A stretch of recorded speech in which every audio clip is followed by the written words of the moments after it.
کبھی آپ نے محسوس کیا ہے کہ نیند ایک چھوٹا سا مر جانا ہے، خواب ایک الگ دنیا ہے، اور کبھی کبھی ایسے لگتا ہے جیسے کوئی چیز، کوئی حقیقت نیند کے پردے میں ہمیں چھو کر گزر گئی ہو۔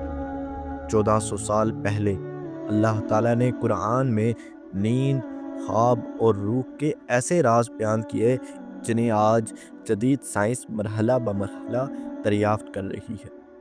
آج ہم ایک ایسے سفر پر چلیں گے جہاں قرآن مجید کے الفاظ اور انسانی دماغ کی سائنس ایک ہی حقیقت کی طرف اشارہ کرتی نظر آتی ہے۔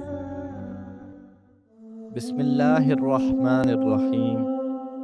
آپ دیکھ رہے ہیں قافلہ ایمان، جہاں ہم قرآن مجید، حدیث، صحابہ کرام اور اہل بیت کی روشنی میں ایمان کا راستہ دکھاتے ہیں۔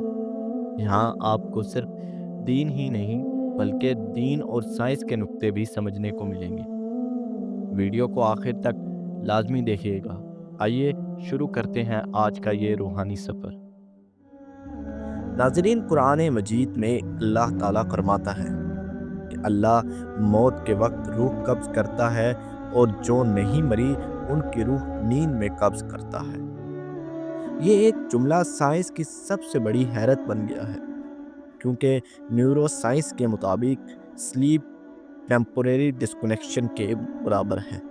یعنی نیند ایک عارضی جدائی ہے جہاں دماغ کے کچھ حصے پوری طرح بند ہو جاتے ہیں۔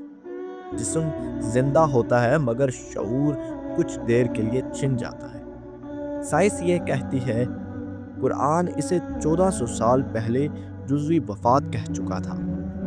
قرآن مجید نے حضرت یوسف علیہ السلام کے واقعے میں خوابوں کی 3 قسمیں بیان کر دی: سچا خواب، روئے صادقہ، خوب خواہش سے بننے والے خواب، شیطانی وہم یا وسوسے جیسے خواب۔ نیورو سائنس نے حیرانی سے بالکل یہی 3 کیٹیگریز اپنی تحقیق میں دریافت کی ہیں: hyper realistic dreams, emotional processing dreams, nightmare induced hallucinations. Science آج کہتی ہے کہ کچھ خواب اتنے واضح، اتنے روشن، اتنے حقیقی ہوتے ہیں جیسے ان میں کوئی بیرونی سچائی داخل ہو گئی ہو۔ قرآن اسے کہتا ہے، یہ انسانی بات نہیں ہوتی۔ نیند کے دوران دماغ میں ایک حیرت انگیز واقعہ ہوتا ہے: REM سلیپ۔ یہ وہ وقت ہے جب دماغ میں نیورونز کی فائرنگ تیز ہو جاتی ہے، ویژول کارٹیکس روشن ہو جاتے ہیں، میموری سینٹرز کھل جاتے ہیں اور جسم مکمل مفلوج ہو جاتا ہے۔ سائنس اسے ڈریم کنسٹرکشن موڈ کہتی ہے، اور قرآن مجید اسے یوں بیان کرتا ہے: وہی ہے جو راتوں کو تمہاری روحیں قبض کرتا ہے۔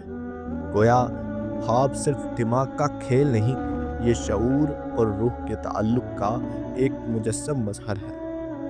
سائنس آج تک نہیں بتا سکی کانشیسنس کیا ہے، جسم اور شعور کا کنیکشن کیسے بنتا ہے، موت کے بعد شعور کا کیا ہوتا ہے، لیکن قرآن مجید نے 1400 سال پہلے یہ بتا دیا۔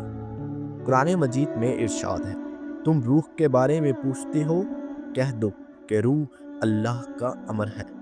یعنی روح فزکس، بائیولوجی یا کیمسٹری نہیں، بلکہ ڈیوائن کمانڈ ہے۔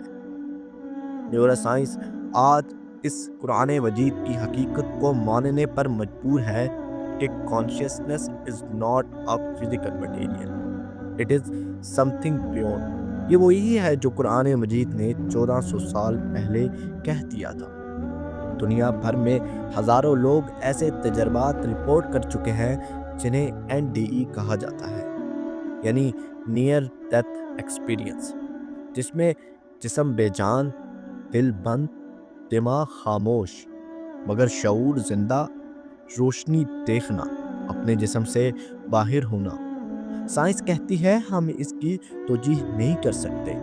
قرآن مجید کہتا ہے نیند بھی ایک قسم کی موت ہے، اور موت بھی ایک لمبی نیند۔ یعنی یہ تجربات روح کے سفر کی حقیقی جھلکیاں ہیں۔ سائنس یہ مان چکی ہے کہ خواب انسان کو وارننگ دے سکتے ہیں، الجھنیں حل کر سکتے ہیں، مستقبل کے فیصلے واضح کر سکتے ہیں، زندگی کے بڑے مسائل کا جواب دے سکتے ہیں۔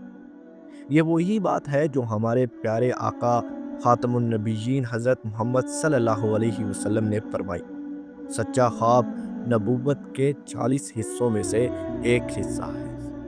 یعنی خواب انسان کے لیے اللہ کی طرف سے ایک سبٹل گائیڈنس ہو سکتی ہے۔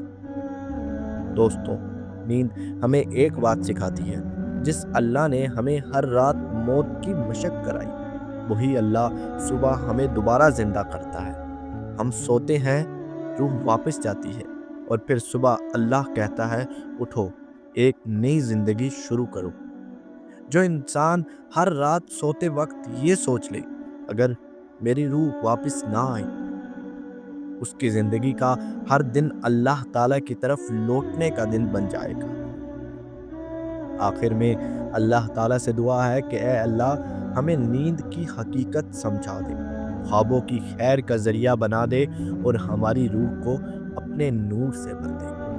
اے اللہ ہمیں ایسی نیند عطا کر جو دل کو سکون دے، روح کو طاقت دے اور ہمیں اپنی رحمت کے مزید قریب کر دے۔ اے اللہ ہمارا خواب، ہمارا شعور اور ہماری روح سب تیرے اختیار میں ہیں، ہمیں اپنی ہدایت سے محروم نہ کر۔ آمین ثم آمین۔ یہ تھی آج کی روحانی گفتگو قافلہ ایمان کے ساتھ۔ اگر آپ کو یہ پیغام پسند آیا تو اسے دوسروں تک ضرور پہنچائیں۔ اللہ پاک ہمیں اپنی محبت اور اپنی رضا حاصل کرنے کی توفیق عطا فرمائے۔ اپنا خیال رکھیے، اپنے ایمان کو مضبوط بنائیے۔ پھر ملاقات ہوگی اگلے پیغام میں۔ اللہ حافظ۔